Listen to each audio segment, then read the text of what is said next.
Hello, you brilliant fools again. Welcome to the Brilliant Fool podcast. I am Adam Green. That's my name. I am a child of God.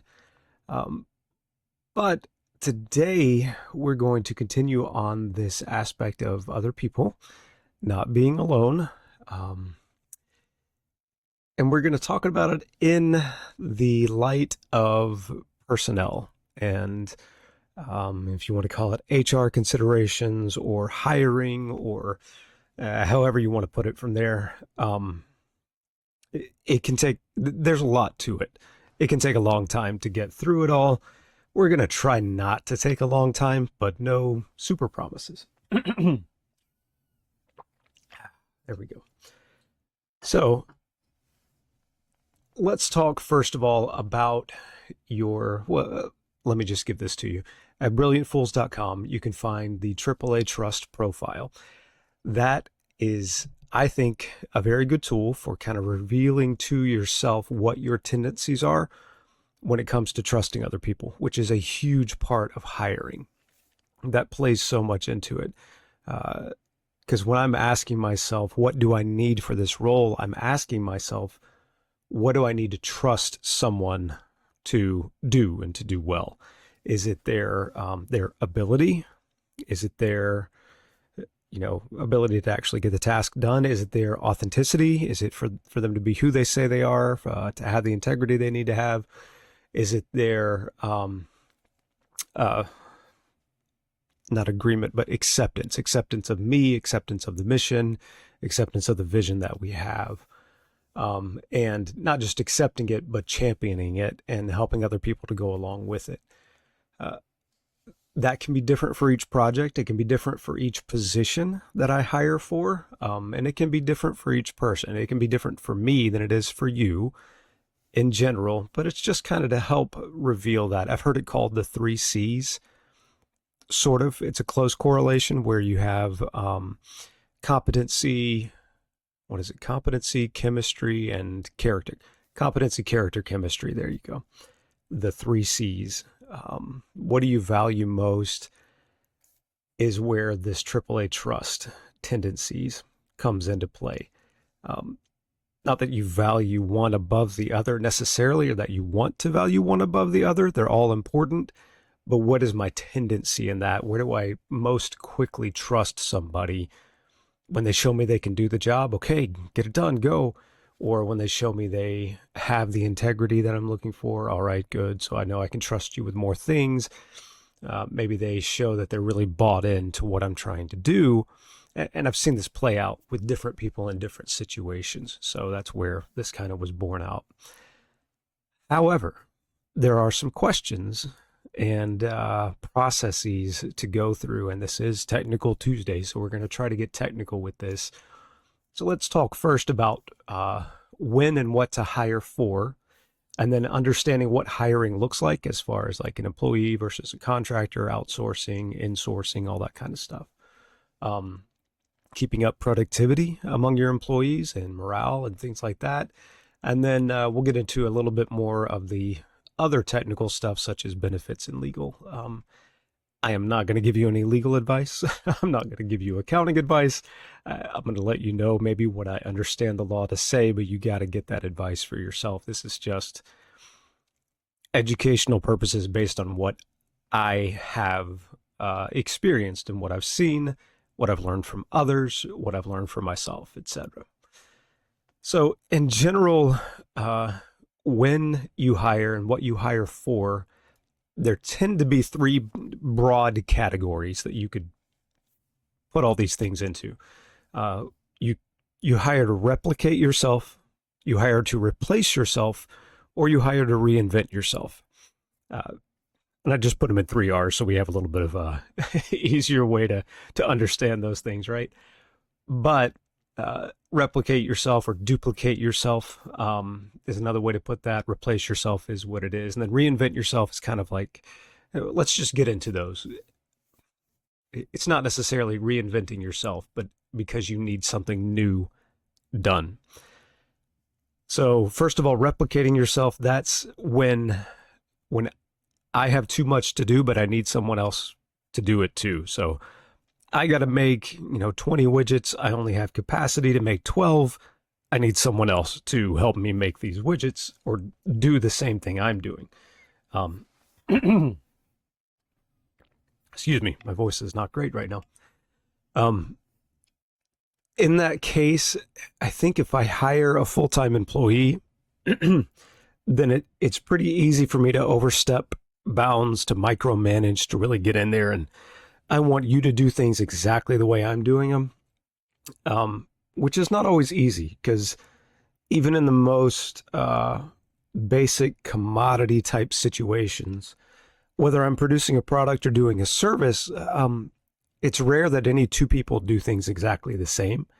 Even when you systematize it, if you go straight McDonald's where you just have a line by line, step by step assembly line kind of situation, uh, it's hard to truly replicate what you're doing unless you've taken the time to do something like McDonald's and put that whole system into place exactly and make it super clear. Even then, it can be easy to micromanage that. In this case, I tend to prefer an outsourced kind of approach or a contractor approach as opposed to like a full-time in-house employee. But that's just me. I mean, I'd prefer to have, I don't have the capacity to do it, so I want to outsource a little bit. I may take more of a hit that way. Um,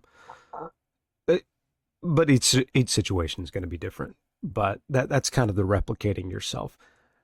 As far as the trust side of things or the three C's, I would think the ability of somebody is going to be probably most important here. Because if I'm over capacity, then I probably don't have a lot of time to even teach you or train you. If I'm a plumber or electrician, then I need you to come in and just take the truck, go out, service, right? Replace yourself.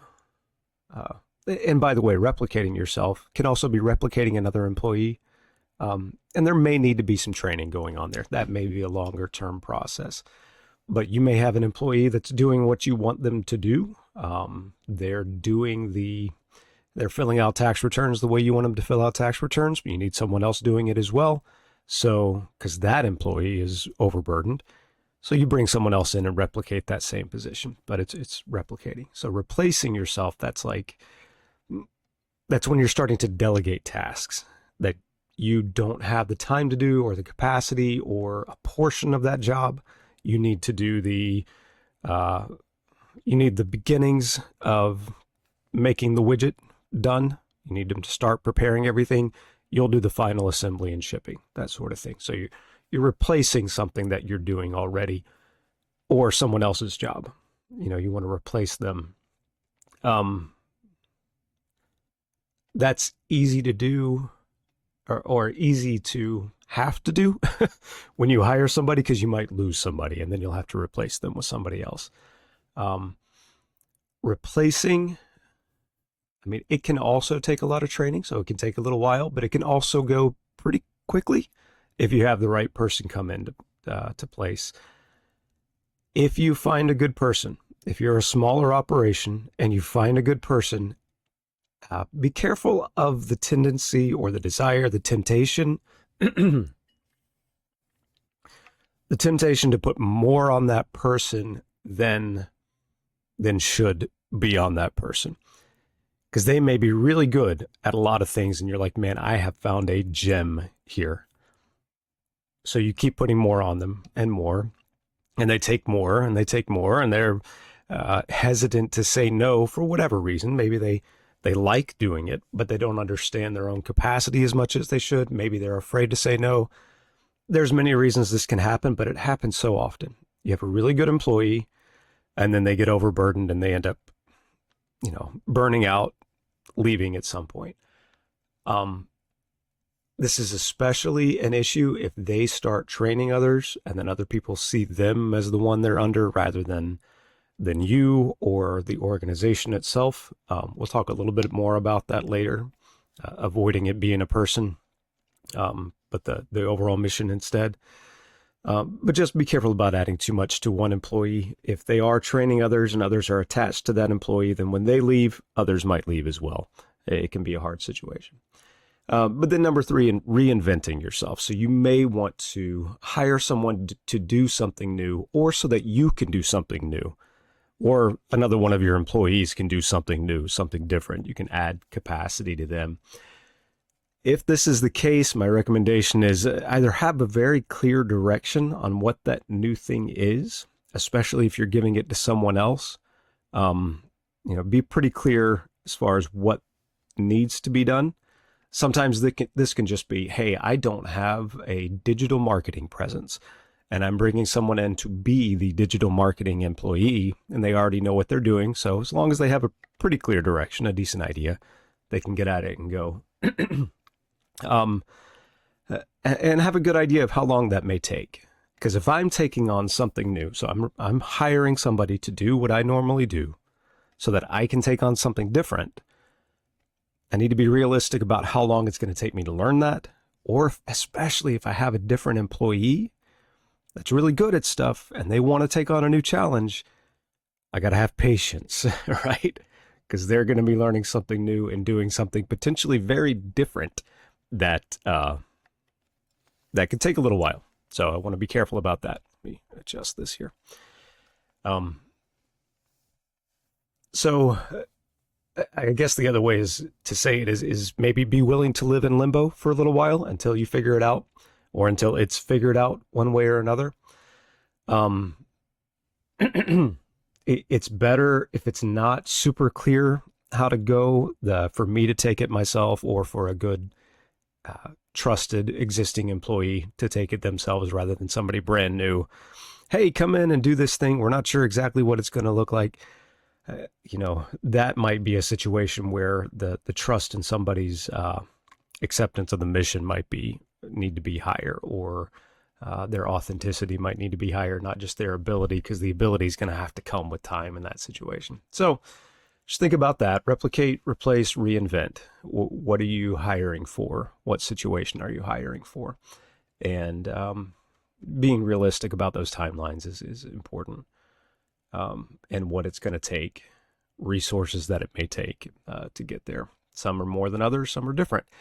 So let's say you're doing one of those things. How do you know if you need somebody to come in and be a W-2 employee there for 40 hours a week, or part-time, but a W-2 employee, or a contractor, or you outsource it and have somebody else do it?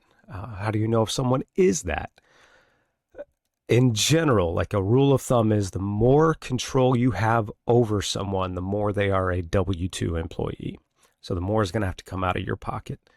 The difference between the two, if you're a contractor you give a 1099 to, then they're responsible for all of their taxes, period. You don't have to withhold anything from them. You don't have to pay anything, none of that. If they are a W-2 employee, then you have potential income tax withholding to pay in. You have 1/2 of their Social Security and Medicare, the FICA taxes that you got to pay in.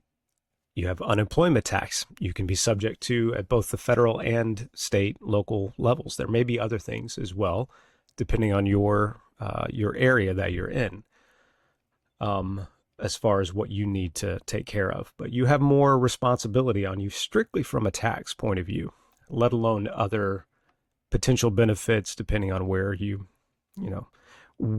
stand and what how your business is constructed, how it's built, how many people you have, et cetera, et cetera. Lots of factors can come into that. And so that's why I say get some advice on those things, right? But there's a few things to look at. It's how much control you have. There is a such thing as a statutory employee, which is technically 1099, but you do have to withhold certain things from them. You can check out irs.gov and just go to their search bar in the top right. As of the recording of this, it's in the top right, and search for statutory employee, and it'll come up with that. It'll show you what a statutory employee is, kind of a list of those. It's a bit odd. It straddles the gray area between 1099 employee and W-2 employee. The reason I stress this is because I have seen contracted employees, the 1099 contractors, work at a place for a while, and then they go and try to collect unemployment when they are no longer working at that place. The DOL comes back, does an investigation on my client who had hired this contractor, right? And my clients now have to pay not only for the unemployment tax that they weren't paying because they weren't on a W-2, but they've got to pay interest and penalties. And then that opens up a can of worms to maybe FICA tax and other things as well. So it's important to classify it correctly. The main thing is, how much control do you have? If you're telling them, hey, I need you to go, let's say I have a drywaller, okay? And I need the drywaller to go and do 3 hours at this place, and then I'm going to need you to go over to this place and do 3 hours, and then I'm over here, I need another 2 hours at the end of the day, and I need this done. That's a lot of control. If I tell them, hey, I've got all the materials there, don't worry about it, you just go and do the work, I've got all your materials. That's another form of control. I'm providing a lot of things for them to get done what they need to get done. And that can be an issue. The IRS looks at that as more of a W-2 employee. How much do you provide for them? And then the same thing, not the same thing, but the opposite thing, if I come back and I say, hey, drywaller, I'm going to hire you to do this job. I need it done by Tuesday before the inspection comes. And then I'm done. They have to provide their own materials. They figure out when they're going to get it done and how, and I just pay them when it's done. That's a 1099. So it can go back and forth. Now, when do you know which ones to hire for? It's going to be dictated by your company. A lot of subcontractors, or contractors rather, will subcontract out all these different processes. If I'm a builder, then, okay, I'm going to contract out my foundation work, pour the concrete, and then the framers, and then, electrical, plumbing, internals, and then the drywall, and et cetera, et cetera. So each one's just kind of contracted out, and I'm managing all these subcontractors. Maybe at some point I'm like, you know what? I think it's better for me, because I'm always having drywall. I'm actually doing remodels too, and drywall is just something I always have to have. I'll just hire an employee. I'll provide all their materials. I can pay them a little bit less than a contractor, and I can have them there 40 hours a week, and I know they're always going to be working on this for me. Then you're at a W-2 employee stage, and you might add more employees at that time as well. So each one's going to depend on what the need is at the time. So let's say you've got these employees and you have control over them. They're on W-2, so less contractor. By the way, a contractor is also available to do work for someone else. That's a big part of it. If they're not available to do work for someone else, they're probably your W-2 employee. Keep that in mind. The reason I say that is it's also easier to get rid of a contractor. If they're not doing good work for you, not being productive, go to a different contractor, right? If they're your W-2 employee, now you've got something different. You might need to push that productivity a little bit more. There's a few things that can come into play. You can have I approach this hesitantly because so much of productivity, it's a two-way street. It's on me as an employer to make sure I'm giving the right things to the employees, and then it's on the employee to have the responsibility to do what they need to do. A lot of that can come with age. A lot of that can come with just the time that you're working. You've got more ability, the older you are, for more discipline, more self-control, that sort of thing. I say that with hesitation too. If we're believers, then God's given us all the ability we need, no matter the age at all, and let no one despise your youth. You're fine, but tapping into that and using that is different. What can you do about it as an employer to make sure you're giving them all the chances they need to be as productive as they need to be? One thing is clear directives. Make sure everything is very well defined, what needs to be done, why it needs to be done, when it needs to be done by. If you've ever heard of the EOS uh, system, then it's a by when. So every meeting, and that includes just your 5 minute, hey, here's what needs to be done, includes a by when. Okay, what is my by when? What do I need to have done? And when do I need to have it done by? So your by when. BYWHEN. Include what the employee is going to get from it. So what's in it for me kind of situation. Here's why it's important for you to be able to do these things. And that doesn't have to come as often as every meeting when, the buy-when needs to come, but include what they need to have. The bigger picture, I think, is very important. What is the mission of this organization? Why is it that we're doing what we're doing? We as humans, in general, over the entire world, believers and unbelievers, to be a part of something bigger than ourselves is motivating. It's very motivating. And we can buy into that a lot easier than not. If we are believers, to understand the impact that we're having on the kingdom just by being good workers, that's huge too. And that has to come from the top as an example. So it has to come from me. If I'm the employer, I've got to live that out, that I'm living for God and I'm living in the Holy Spirit, in the power of Christ in me. That's what's working through me to do the things that need to be done. And it's a lot more effortless that way too, just understanding, knowing who I am, and I live it out from that. This is bigger than me. It's bigger than now. It's bigger than just the future. This is eternal impact. Another thing could be just providing a mix of challenges and with the known work so in other words, I already know how to do something. Let's say in the accounting world, I know how to do bookkeeping and I'm good at it. Let's add a few challenges as well. Let's get you some month-end journal entries now as well. So that might be a little more of a challenge for some bookkeepers, and it can keep them engaged though.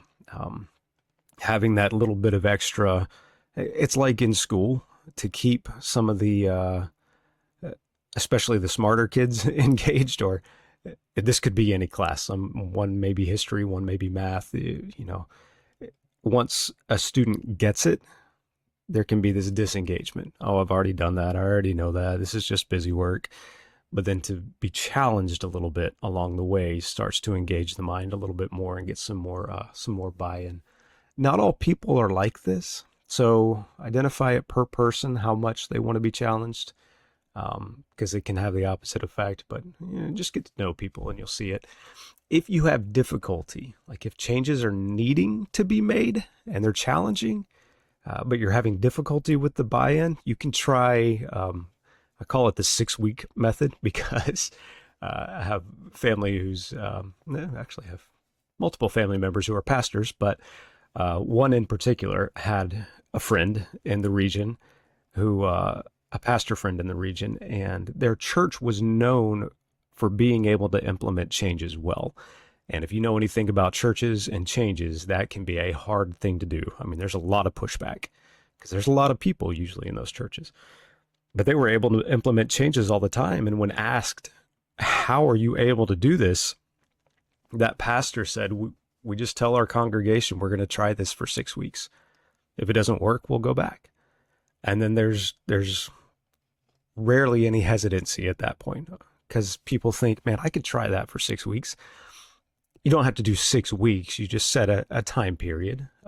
If you're more seasonal in your business, then maybe we try this for this season, see if it works, what's good, what's bad about it. We can go back. If not, it is important to actually be willing to go back. Get review from your people, from your clients, customers, understand what worked, what didn't, so that you are actually willing to reverse course if it's not working. If I'm not willing to reverse course, then it's likely because, not because of the numbers, but because of my own pride. If the numbers are telling me to reverse course, it's because of my own pride, and pride comes before fall. How many businesses, even large, well-known businesses, have you seen take a change in direction? Numbers start going down, but they just get stubborn about it, and then they kind of go to pot. Blockbuster. Excuse me. Yeah. What about the last thing I want to mention here about productivity is that bad company corrupts good morals. Uh, so if you've got a bad employee, then someone who just isn't isn't getting it, then no person is more important than the mission, and that's just the way that that is. You may even say no position is more important than the mission, but because the person is more important potentially, but no position is more important than the mission. Um, and no position is more important than the person, but that person may need to go in order for it to pop up, for productivity to go up, because they'll bring others along with them, and it can kill the morale and kill the productivity. That's a hard situation if that happens. But you do have differences, again, in generations. Usually the older someone is, unless they're just stuck in their ways and hard to change, the easier it can be for them to be left on their own and be able to be productive. Younger generations tend to like more feedback more often, and that makes sense. When you're learning something and learning something new, you want to know if you're doing it right and not get off track. Go dig a ditch to the corner of the field. You want to know if you're going in the right direction or not after you dig for a little while, as opposed to after you've got to the edge of the field and you're in the wrong corner, right? Hopefully that that makes sense. But generations can learn from each other too. So the older generations can teach the younger ones, maybe be more engaged that way by training them, and most are good about that. The younger ones can teach older ones and bring in knowledge of what's shifting in trends and technology, and bring in that understanding, and that can help drive their engagement too. So engagement and productivity is a big thing. Lastly, but not least, is what about these benefits, legal considerations? Again, I'm going to say consult with legal advice, especially for your area, because your local area, your state and local laws may be different depending on the size of your business, what your business is. OSHA could come into play depending on what you've got going on in the business. Workers' comp might come into play. So, I'm not going to get into detail with that, but uh, yeah, just determine what needs to be done, and then you can think about also what would you like to do, and then what do you have the ability to implement of what you would like to do. Adding benefits, whether just to be good to people and be nice, or to try to attract talent. What's the reasoning behind the benefits that you're adding? Is health insurance going to do it? Is retirement going to do it? Maybe get even a little creative on the benefits. There are different things you can put money towards people's cell phone bills. You can put money towards, different things legally and tax law wise. You're going to need to check that out and verify and make sure everything's done by the book, but you can get creative with benefits that you offer your people.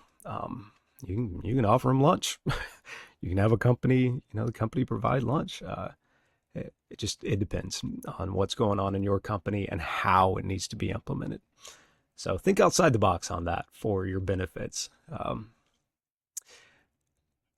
The biggest benefit to working outside of yourself that I've seen is experience.